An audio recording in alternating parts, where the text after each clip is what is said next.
तो इस वीडियो में हम वेरिएबल्स पे और अच्छे से डिस्कशन करेंगे, जिससे आपको वेरिएबल्स बिल्कुल अच्छे से क्लियर हो जाएं और आपको पूरी प्रोग्रामिंग लैंग्वेज में पाइथन में कहीं कोई डिफिकल्टी नहीं आएगी। कहीं कुछ भी ऐसा वेरिएबल से जो भी रिलेटेड होगा, कुछ भी कोई भी प्रॉब्लम नहीं होगी।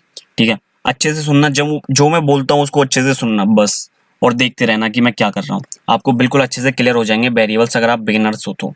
ठीक है, तो वेरिएबल्स मैंने आपको वेरिएबल्स में पहले एक वीडियोस बनाई है, एक दो वीडियोस, और उनमें अच्छे से डिफाइन भी किया है अच्छे से वेरिएबल्स को। अब वेरिएबल्स पे थोड़ा सा और डिस्कशन करेंगे अच्छे से, जिससे और अच्छे से चीज़ें क्लियर हो जाएं, बिल्कुल डीपली क्लियर हो जाएं। ठीक है, जो भी पढ़ रहे हो उसको अच्छे से ही पढ़ो, ऐसा नहीं कोई अधूरा छोड़ दो, चीज़ों को अधूरा नहीं छोड़ते हैं कभी भी। तो फिर वेरिएबल्स पे डिस्कशन करते हैं स्टार्ट। तो क्या है, variables are case sensitive. Case sensitive का मतलब, अगर आप अपर केस में दे रहे हो, लोअर केस में दे रहे हो, तो पाइथन उनको एज अ डिफरेंट ट्रीट करेगा। जैसे मैंने एग्जांपल दिया यहाँ पे, कैपिटल ए इक्वल्स टू 10 और स्मॉल ए इक्वल्स टू 9। मैंने यहाँ पे दो वेरिएबल्स लिए हैं, उनके अंदर अलग अलग डिफाइन किए हैं। एक कैपिटल ए है वो अपर केस में, एक स्मॉल ए है वो लोअर केस में। ठीक है, कैपिटल ए है, स्मॉल ए है। अगर मैं ए को प्रिंट कराता हूँ, कैपिटल ए या स्मॉल ए, जिसको मैं प्रिंट कराऊंगा, जो भी वैल्यू हमने इसके अंदर डिफाइन करी, अगर हमने कैपिटल ए को प्रिंट करा तो 10 प्रिंट करेगा, अगर हम स्मॉल ए को प्रिंट करा रहे हो तो 9 प्रिंट करेगा। ठीक है, उनको as a different variable treat करेगा, बिल्कुल ऐसे ट्रीट करेगा जैसे ए और बी को वो ट्रीट करता है, बिल्कुल ऐसे ही इनको डिफरेंटली ट्रीट करेगा। तो दूसरा पॉइंट जो अभी मैं आपको प्रैक्टिकली बताऊंगा, उससे अच्छे से क्लियर हो जाएंगी आपको चीजें। वेरिएबल डिक्लेरेशन और variable initialisation happens automatically when we assign a value to a variable. ठीक है, for example C equals to 10, B equals to Python. मैंने पहली वीडियो में भी आपको ये बताया था क्या है इसका। अगर आप कोई भी वेरिएबल, और लैंग्वेज में क्या होता है, आपको पहले डिफाइन करना पड़ता है कि आप किस टाइप का वेरिएबल डिफाइन कर रहे हो, इंटीजर टाइप, फ्लोट टाइप। जैसे प्रोग्रामिंग लैंग्वेज है हमारी सी, उसमें हम इंट सी करते हैं। तो सी क्या है यहाँ पे, सी जो वेरिएबल है, C is a variable which is going to store integer type value only. वो सी क्या करेगा, बस इंटीजर टाइप वैल्यू अपने अंदर स्टोर करेगा, और आप फ्लोट दे दोगे, स्ट्रिंग दे दोगे, वो स्टोर नहीं करेगा। पर पाइथन में ऐसा नहीं है। पाइथन में हम उसके अंदर कुछ भी स्टोर करा सकते हैं और वो उसी टाइप का वेरिएबल हो जाएगा। और आपके अंदर पहले आपने सी के अंदर 10 कराया, आप उसके अंदर सी के अंदर स्ट्रिंग स्टोर करा देते हो, तो वो स्ट्रिंग टाइप हो गया। पहले आपके उसके अंदर फ्लोट कराया, तब तक वो फ्लोट टाइप था। ठीक है, आप उसको अपडेट, अगर आप उसको वैल्यूज चेंज करना चाहते हो, जैसे आपने पहले ए में 10 दे रखा, अगर आपको 10 नहीं चाहिए, आपको 50, उसी वेरिएबल में 50 चाहिए, तो आप उसको दोबारा से डिफाइन कर दो, ए इक्वल्स टू 50। वो लेटेस्ट वैल्यू लेता है, जो आप लेटेस्ट वैल्यू उसके अंदर डिफाइन करोगे वही लेगा वो।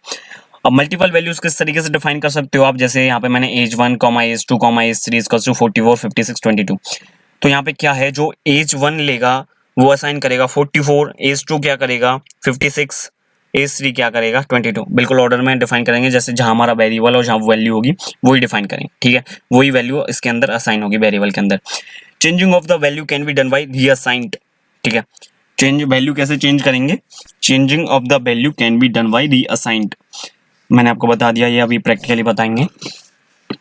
Assign same values to multiple variables, for example B equals to C equals to D equals to 5। अगर एक ही वेरिएबल के अंदर आपको तीन चार, अगर मल्टीपल वेरिएबल्स के अंदर आपको एक ही वैल्यू डिफाइन करनी है, तो आप इस तरीके से डिफाइन करोगे। अब मैं आपको प्रैक्टिकली बताता हूँ। चलो, मैंने सर्च बॉक्स में गया, पाइथन आइडियली इसको ओपन किया। ठीक है, अब मैं आपको कैपिटल ए, उसके बाद डिफरेंस बताता हूँ। ठीक है, कैपिटल ए लिया मैंने, कैपिटल ए इक्वल्स टू मैंने लिया 10। इस सेल को हम किस लिए यूज करते हैं, जब हम बहुत ही कंसर्न हो, हमारा आउटपुट, हर लाइन का आउटपुट हम देखना चाहते हो, तब हम इस सेल को यूज करते हैं। ठीक है, हर लाइन का आउटपुट हमें देखना कि इस लाइन का आउटपुट क्या आएगा, इस लाइन का आउटपुट आएगा, तब हम इस सेल को यूज करते हैं। ठीक है, तो फिर ए किया मैंने, और स्मॉल ए मैंने डिफाइन किया इधर इक्वल्स टू 45। तो अगर जब आप कैपिटल ए को प्रिंट कराओगे तो वो 10 प्रिंट करेगा, स्मॉल ए को प्रिंट कराओगे तो 45। बिल्कुल डिफरेंटली ट्रीट करेगा, उनको बिल्कुल सेम नहीं लेगा, बिल्कुल डिफरेंट ट्रीट करेगा, जैसे ए और एक्स को ट्रीट करेगा। जैसे हमारे पास एक वेरिएबल है एक्स और एक वेरिएबल है ए, बिल्कुल ऐसे ही जैसे उन दोनों को ट्रीट करेगा, ऐसे ही स्मॉल ए और कैपिटल ए को ट्रीट करेगा।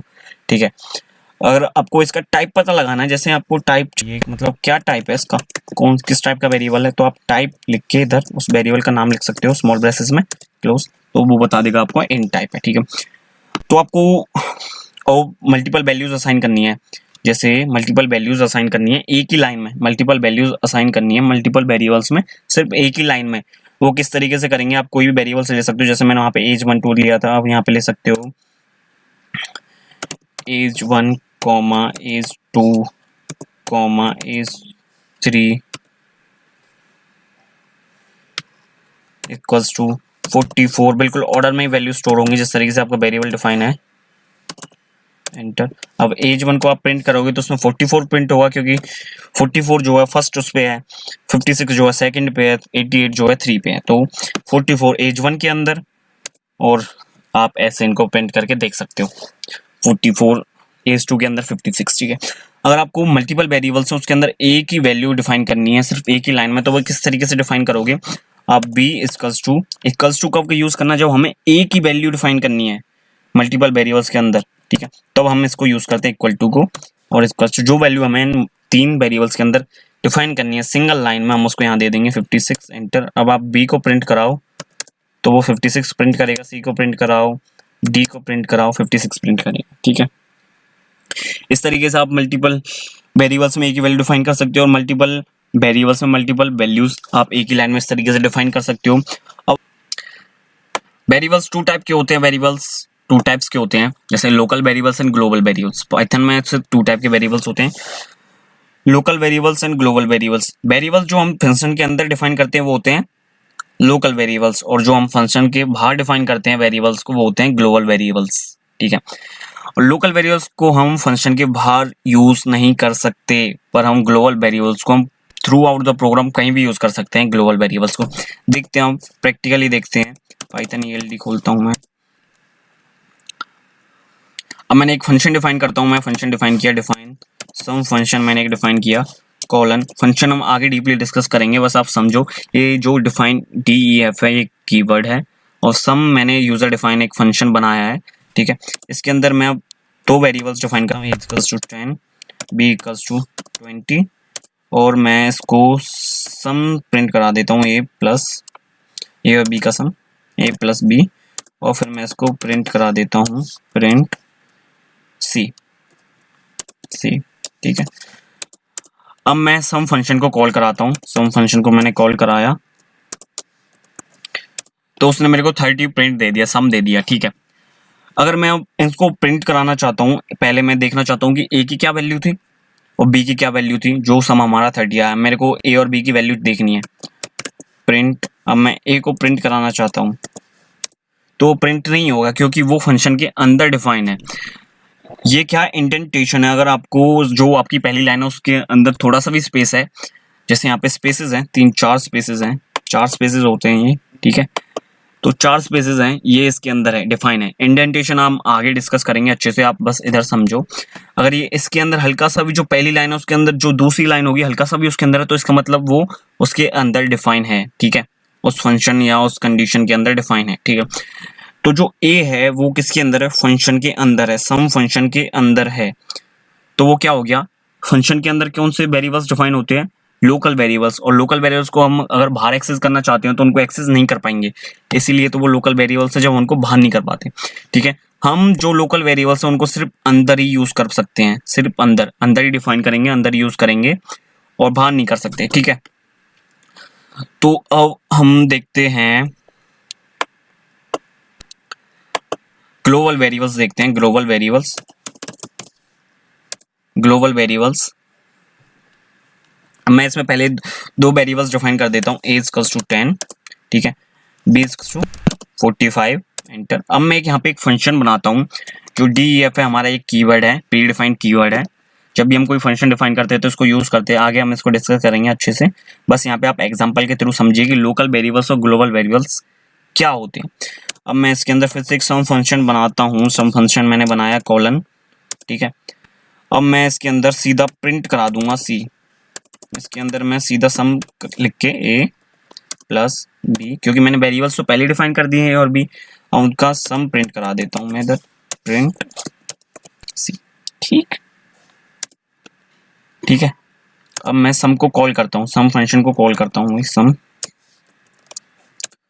उसने दे दिया मेरे को 55। अब मेरे को जानना है कि A की क्या वैल्यू थी, B की क्या वैल्यू थी, जो हमारा सम 55 आया, मेरे को A और B की वैल्यू जाननी है, तो मैं उसके लिए क्या करूंगा, प्रिंट A करूंगा। ठीक है, तो इसने 10 बता दिया, प्रिंट B करूंगा तो वो मेरे को B की वैल्यू बता देगा, प्रिंट B, तो 45 दे दिया उसने। तो जब हमने उसमें लोकल वेरिएबल्स जब हमने उसके अंदर जैसे फंक्शन के अंदर डिफाइन किए थे, जब हम उनको प्रिंट कराना चाह रहे थे तो वो प्रिंट नहीं हो रहे थे, एरर आ रहा था। हमने पहले वेरिएबल्स डिफाइन कर दिए, फंक्शन से पहले डिफाइन कर दिए, तो हमने जब उनको एक्सेस किया, जब उनको प्रिंट कराया तो वो प्रिंट हो गए। तो हम फंक्शन के बाहर भी उनको कर पा रहे हैं, तो इसका मतलब क्या है, वो ग्लोबल वेरिएबल्स हैं। ठीक है, अगर हमने फंक्शन के अंदर ही वेरिएबल्स डिफाइन किए हैं तो हम उनको फंक्शन के बाहर यूज नहीं कर सकते। इसका मतलब हम फंक्शन के बाहर यूज नहीं कर सकते, तो वो कौन से वेरिएबल्स हैं, लोकल वेरिएबल्स। और जिन वेरिएबल्स को हम फंक्शन के बाहर यूज कर सकते हैं उनको कहते हैं हम ग्लोबल वेरिएबल्स। सीधा सिंपल सा मतलब है, ये हमारा फंक्शन है, डिफाइन कीवर्ड है। डिफाइन कीवर्ड क्या डिफाइन कर रहा है कि ये हमारा एक सम नाम का फंक्शन है, इसके अंदर जो भी वेरिएबल्स होंगे हम उनको बाहर डिफाइन नहीं कर सकते। जैसे यहाँ पे प्रिंट सी करता हूँ, इसके अंदर मेरे को सी दिख रहा है, बस प्रिंट सी करता हूँ तो सी प्रिंट नहीं होगा, क्योंकि वो फंक्शन के अंदर डिफाइन है। क्या है, वो लोकल वेरिएबल है। जो भी लोकल वेरिएबल फंक्शन के अंदर जो भी वेरिएबल डिफाइन होगा वो क्या है, लोकल वेरिएबल है। फंक्शन के अंदर जो भी डिफाइन है वेरिएबल वो क्या है, लोकल वेरिएबल है। ठीक है, लोकल वेरिएबल है तो वो फंक्शन के बाहर यूज नहीं कर सकते हम। ए और बी हैं जो हमने पहले फंक्शन से पहले डिफाइन कर रखे हैं, तो हम उनको यूज कर सकते हैं आराम से। ठीक है, तो ये डिफरेंस है लोकल वेरिएबल्स और ग्लोबल वेरिएबल्स में। लोकल वेरिएबल्स सिर्फ फंक्शन के अंदर यूज होंगे और ग्लोबल वेरिएबल्स प्रोग्राम के कहीं भी यूज कर सकते हैं। हम इनको दोबारा भी यूज कर सकते हैं, जो ए और बी हमने दिया है, ऊपर दिया है, हम इनको दोबारा भी यूज कर सकते हैं। जैसे मैं यहाँ पे देता हूँ ए प्लस बी, एंटर करता हूँ तो 55 दे रहा है मेरे को यहाँ पे नीचे भी। ठीक है, तो इस तरीके से हम इनको बाहर भी डिफाइन कर सकते हैं, बाहर भी यूज कर सकते हैं ग्लोबल वेरिएबल्स को। ठीक है, ग्लोबल मीन्स ग्लोबली कहीं भी यूज कर सकते हैं। लोकल मतलब मीन्स लोकल सिर्फ उसी एरिया में। ठीक है, तो लोकल को हम सिर्फ फंक्शन के अंदर